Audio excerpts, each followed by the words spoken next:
African Americans.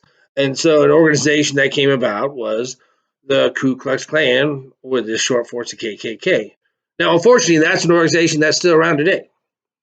Um, it's listed as a hate organization. Membership is not that high. Obviously, very ignorant people within that organization.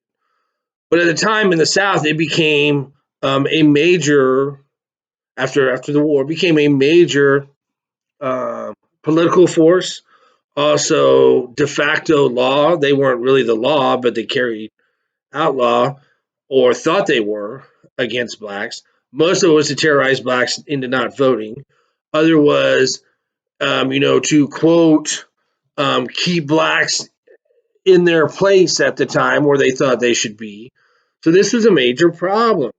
So a good thing is the federal government did recognize this and was able to go in, under the Civil Rights Act, and prosecute some of these people and tamper it down somewhat. Now, like I said, the problem eventually Reconstruction ended, but as the soldiers were there was some enforcement.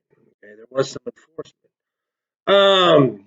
You had violence in the South also against people from the North that had come down to work in the South after the war. These people were not looked upon kindly.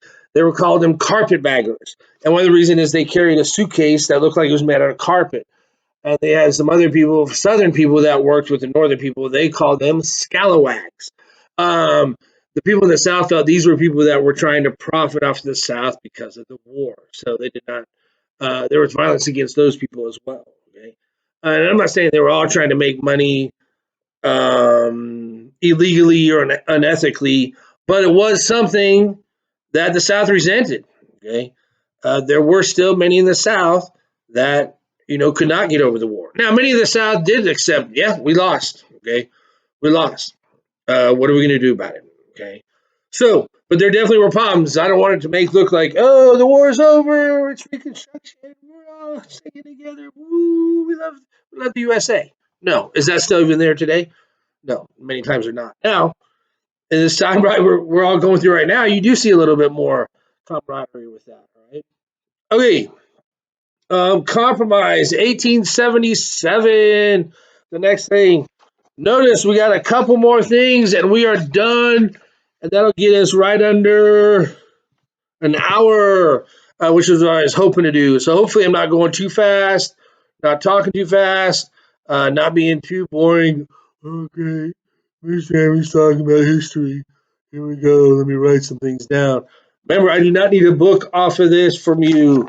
Remember, this is what you're going to, when we're done, or when you get a chance to do this, put these things down that I'm talking about. And that's something I want you to send back to me. Okay, that'll be one of your grades. The questions in this will be one of your grades, and then I'll explain the review a little bit. Okay, here in a second. Compromise 1877. You had a guy named Rutherford B. Hayes, who was actually a Union. Hang on. Now we got a Coke break.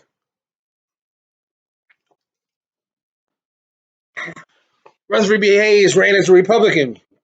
Rutherford B. Hayes was actually a general in the Civil War. You had a Democrat named Samuel Tilden who ran as a Democrat candidate. So Hayes mostly won in the North, but Tilden did too. So here we are 12 years after the war, right? Now, there was some controversy as to who won in states in the South. Imagine that, election controversy, which we had last election, which we had the election before that, and there always seems to be election controversy. So just get used to that for the rest of your life, but don't ever act like it's the first one. Oh, is my tie fixed? But I always love when people go, "Oh, this controversial election," and dude, it happens all the time. Because it's about power, right? So that's what the Compromise of 1877 was. Basically, what happened? They couldn't decide who won in the South. Was it Tilden or was it Hayes? So here's the agreement they came upon. The South said, "Okay, we'll let Hayes be president. We'll put Hayes in office, but you need to end Reconstruction and pull these troops out of the South. And the Republicans went, we get a president out of this. We still have power.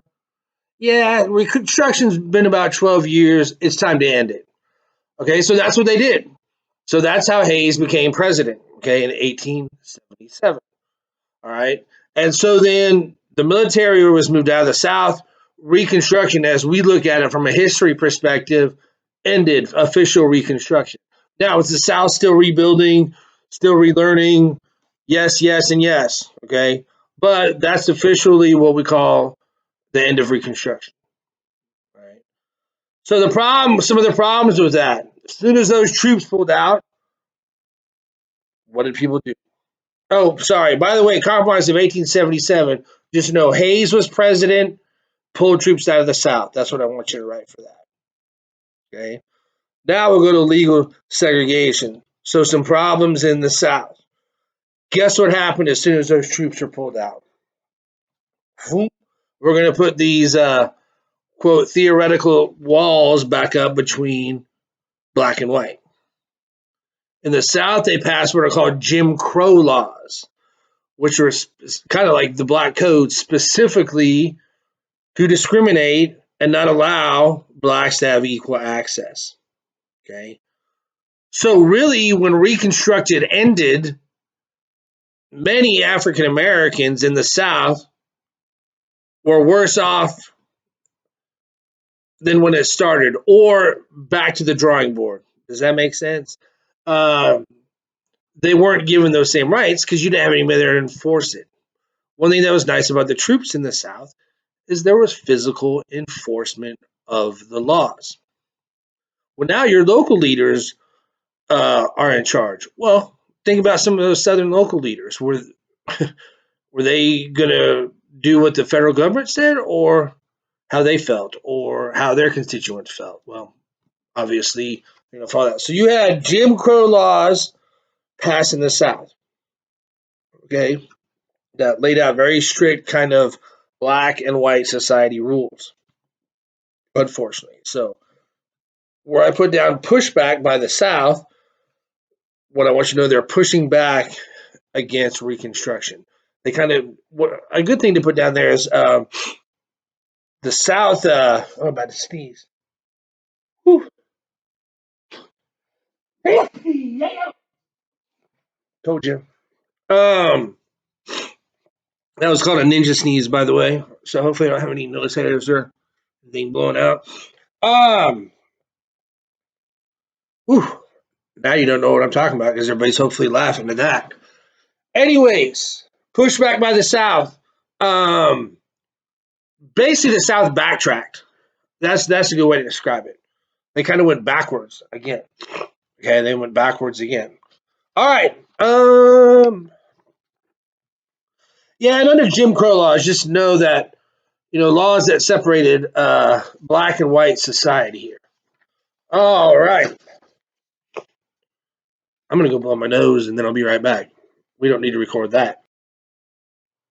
All right, back at it. Let's go to Plessy versus Ferguson on the last page. My tie crooked. Um, this is a Supreme Court case, okay, that involved the issue of segregation. Like I just said, Jim Crow laws were legal segregation laws where you could separate black and white society. Okay.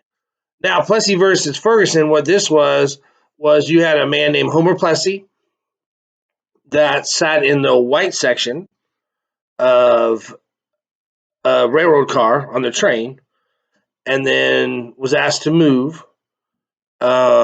He was arrested because he was black, and he was actually more really it was crazy. He was actually in some places considered white, but his grandpa was black, so he was considered black. That's how weird some of this stuff was, which I think is insane.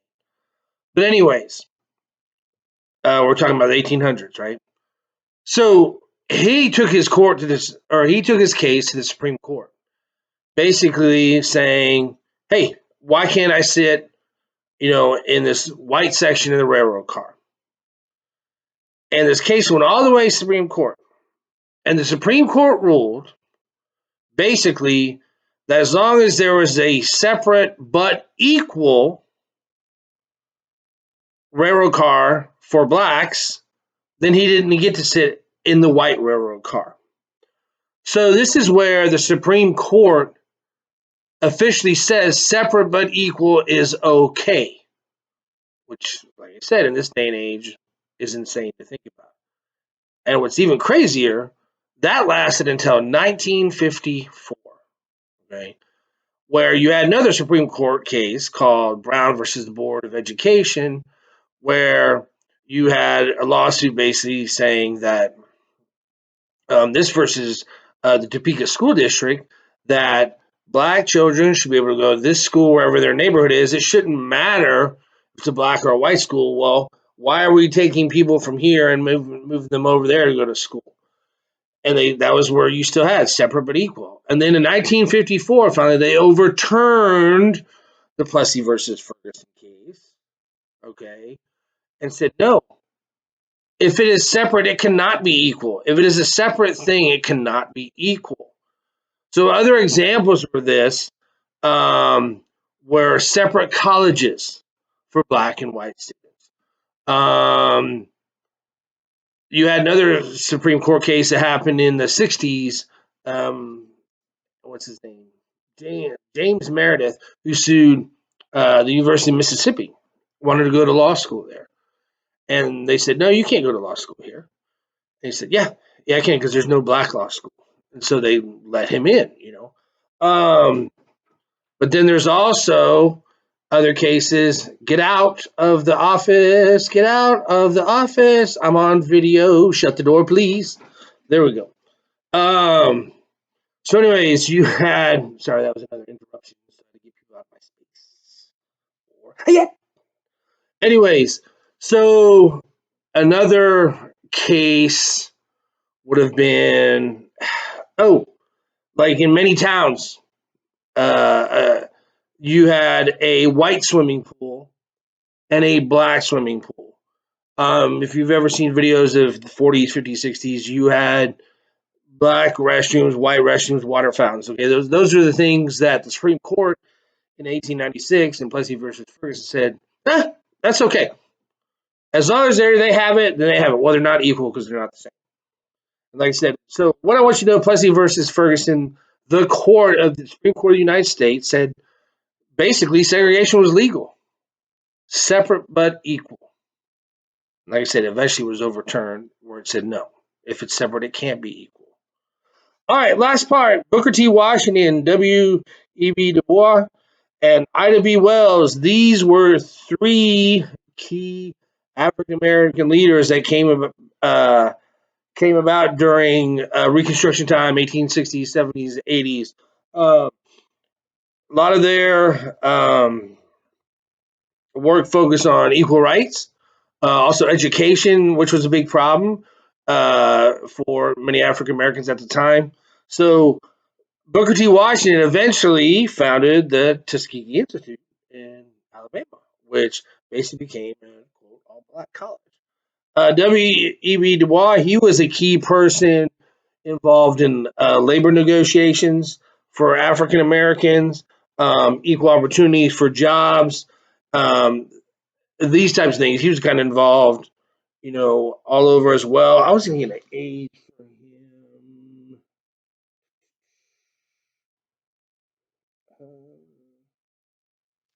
What is that? Sorry, I had to look at one thing. Oh no, this sort of he helped found the NAACP, which is the National Association for Advancement of Colored People, which is an organization still around today, and it deals with issues of like civil rights, inequality, discrimination, prejudices, and so you'll hear about them every now and then because there are still things that happen today where they need to be called in to help with these people because the people at the time did not have a voice. And like I said,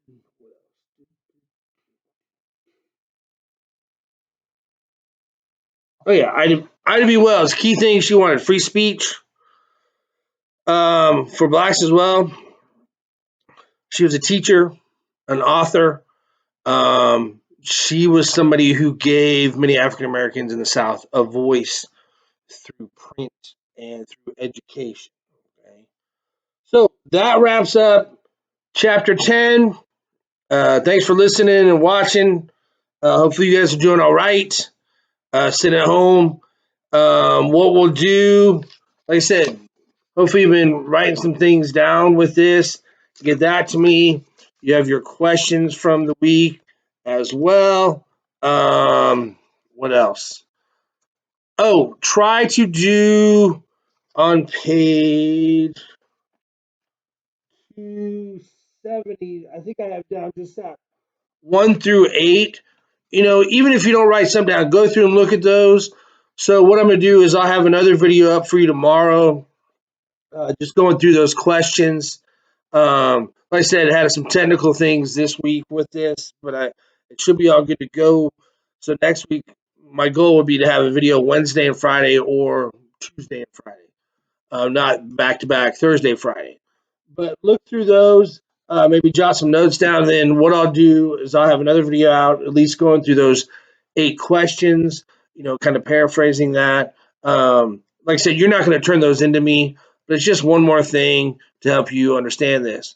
So, with that being said, we got to have some exit music, right?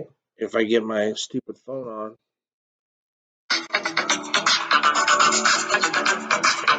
One of the best songs ever, MJ, 1982. If you ever heard this, your life just isn't complete. So, anyways, have a great one, 5th grade. We'll talk to you later.